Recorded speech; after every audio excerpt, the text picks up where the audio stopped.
Hello everyone. Happy Monday to you. Welcome back. I'm Rita Ernst. I am the author of Show Up Positive. But thank you for joining me today for Monday Minute. I am on a mission to make sure that people understand how to use their agency, that they have the ability to create what they want. And the positive sparks are words of inspiration to help you get there. So there are 50 of those in the book. So you'll have a repository of 50 ideas, but I'm bringing you new ideas every week right here on the Monday Minute Show. And today's positive spark is forgiveness. And I'm not going to be telling you something new that you probably haven't heard from 10 other people. Forgiveness is a big conversation that is happening. It's happening in the mental health space, and this is Mental Health Awareness Month, so it's a good time for us to talk about this. It's happening in the mindfulness space, so people who are really trying to be more mindful in how they show up. It is happening in the personal coaching space as well. Forgiveness is a really important concept. So let's talk definition for a minute, because I always think it's important that we share meaning and understanding together. And so the interesting thing about forgiveness is it has a couple of definitions. So one definition of forgiveness is to grant pardon to something. And that is where we often get tripped up, right? We're not ready to pardon somebody when they've done harm to us. However, there is a second definition of forgiveness, which is to give up claim to something.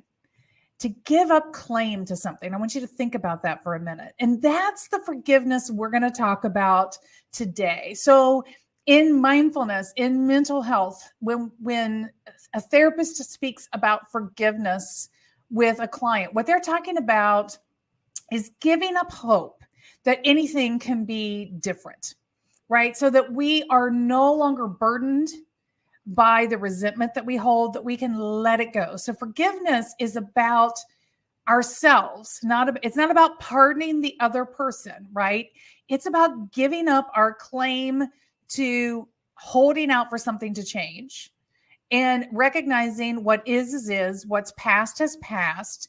And rather than being stuck in that place of resentment, I can choose to let it go. And that is a form of forgiveness, right? And what's so interesting about this is that, when we are injured or offended by somebody. I think of this really simple example. My delightful friend, Joy, who now lives in Florida, and I were talking about this very concept that she shared. And that is when somebody cuts you off in traffic, and almost takes the bumper off the front of your car, and you're so frustrated and you're so angry. And of course, you've got all of these endorphin rush going because you have that moment of being scared as well. But you have two choices. One is to be like, oh, thank God I didn't get in an accident, and move on. And the other is to obsess about that moment. Maybe to spend time yelling out loud, pointing at that person. Maybe you get home, you tell your spouse or your friend, you get on the phone, you talk about what happened. And the more time you spend really focusing on that incident, the more of your mind share you're giving to somebody that you don't like. So think about that. Isn't that such an interesting perspective? Why would you give so much of your mind share, so much of your thinking power to somebody that wronged you? Isn't it better to use your mind share and your thinking power to work on things that are within your span of influence and control, things that you want to create that are going to bring betterment to your life? Because you know what? You're not going to fix what happened. It happened. And this is one of the things that really is the key characteristics that defines resiliency.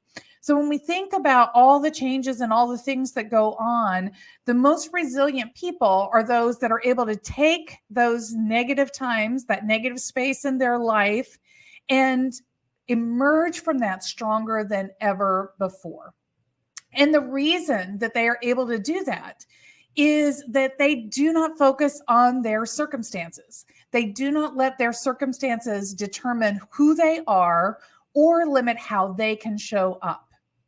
Instead, they choose to be forward focused, right? So There's a conversation. I'm putting snippets out on my page, so take a look for them. There's a really important conversation from a podcast that I recently did with Tammy Palazzo and Luis Seco, and the point that Tammy makes is thinking about positivity from the lens of a battery, right? So it's not a good or bad thing, but a positive moves things forward and a negative, right, pulls things back. So when we use forgiveness in the form of letting go, we are able to put our energy and our mindfulness forward, to think about more forward things. And that's what I want for you this week. So the invitation this week is to practice the Show Up Positive Spark forgiveness, not by pardoning people, whether or not you think they deserve to be pardoned, but in terms of letting go of the things that are taking up your mind share, your mind space, and actually stealing that away from the things that truly matter to you. Don't let somebody steal from you. They've already injured you. Don't let them steal further by holding on to that resentment. Let go of that burden. Choose forgiveness. Understand that hope that anything is going to be different is not possible. The past is behind you. Let go of it and move forward. So that is your Monday Minute about forgiveness. Please DM me or comment. I would love to hear your feedback about what you think about this Show Up Positive Spark, and more importantly, how you're finding value as you're practicing it in your life and in your business. I wish you a fabulous week, and thank you again